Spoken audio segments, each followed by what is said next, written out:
Now, sulcus, this is your superior frontal sulcus. There is no middle frontal sulcus. We only have the inferior frontal sulcus. Okay? Are you still with me? Frontal lobe pa lang siya. Okay? So again, this is your frontal gyrus, your superior, middle, and inferior. This is your precentral, this is your central sulcus. So you do have two, the superior and inferior frontal sulcus. Okay?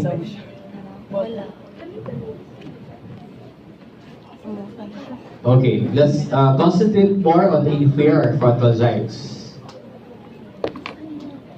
The inferior frontal gyrus is divided into three gyri. Okay? What are these three gyri? You have your orbital, triangular, and opercular gyri. This is the opercular part of the inferior frontal gyrus. Okay? Now they are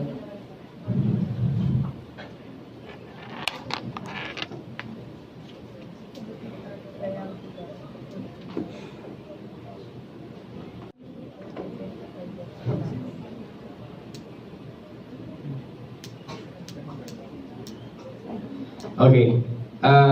Let's have a recap. Brodmann's area 4. What is the Brodmann's area 4? That is primary motor.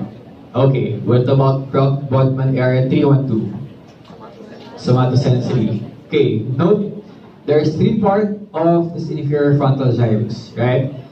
The part of the triangular gyri and the opercular gyrus. This comprise your Broca's area or your Brodmann area 44, 45. Okay?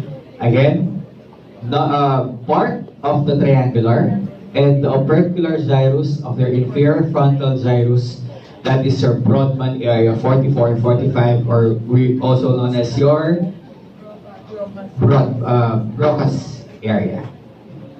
Okay? The Broca's area is responsible for your motor speech. Okay, so in the practical exam, if we highlighted this area, identify Broca's area, Brodmann area, it's Brodmann area 44, 45. This is your Broca's area. Function, don't just answer speech.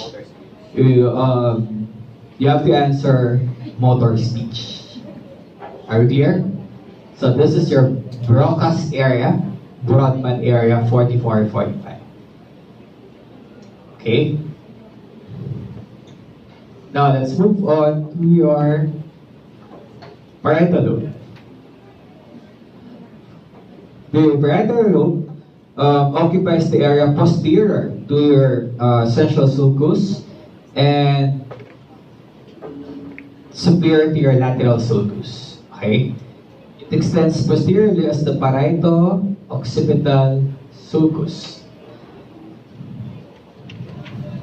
Okay, if there is post-central gyrus, there's also a post-central sulcus. So yung Brodmann area 312 is the post-central gyrus. Okay. Now, running posteriorly from the middle of the post-central sulcus is your intraparietal sulcus. No? Can you appreciate? This is your intraparietal sulcus. Your intraparietal sulcus divides your superior parietal lobule and your inferior parietal lobule. So there are only two parietal lobules, whereas in the frontal there are three. The inferior parietal lobule or gyrus has two components. What are these two components? You have the supramarginal gyrus, located at the posterior or the end of the posterior end of the lateral sulcus. So if you trace the lateral sulcus, ang pinakadulo niyan is the supramarginal gyrus. And the angular gyrus, which lies inferior to your supramarginal gyrus at the posterior end. Now this area, we call this one the vernix area or the area 22. Okay, Brodmann area 22. This is found at the supramarginal gyrus and at the angular gyrus. This is responsible for sensory or receptive speech. So if the Brodmann area is responsible for motor speech, this Wernicke's area is found at the supramarginal gyrus or the angular gyrus of your superior temporal gyrus. So, okay mo nito, di pa ako nag-explain ng temporal lobe, di ba? So, if you trace this lateral fissure, ang dulo niyan is the supramarginal gyrus.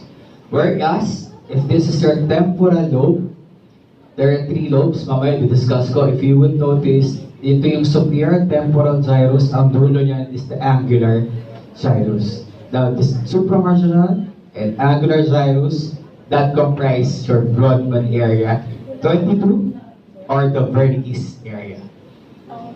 So again, what is this one? Section E1. E2 muna. This is your Brodmann area 44-45, also known as your Broca's area, responsible for your motor speech. E2. Oh, how about E1? This is your Brodmann area 22, also known as your Wernicke's area. This is your Brodmann area 22. Okay? So it is the supramarginal gyrus and your angular gyrus. Okay?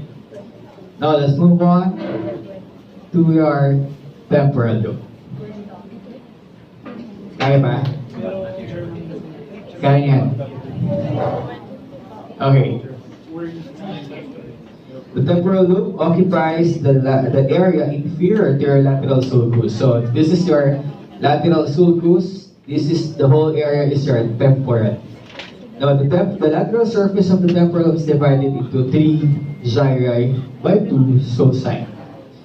The first 2 sulci is just the superior temporal sulcus and the inferior temporal sulcus. Okay. So as I've said, there are 3 gyri.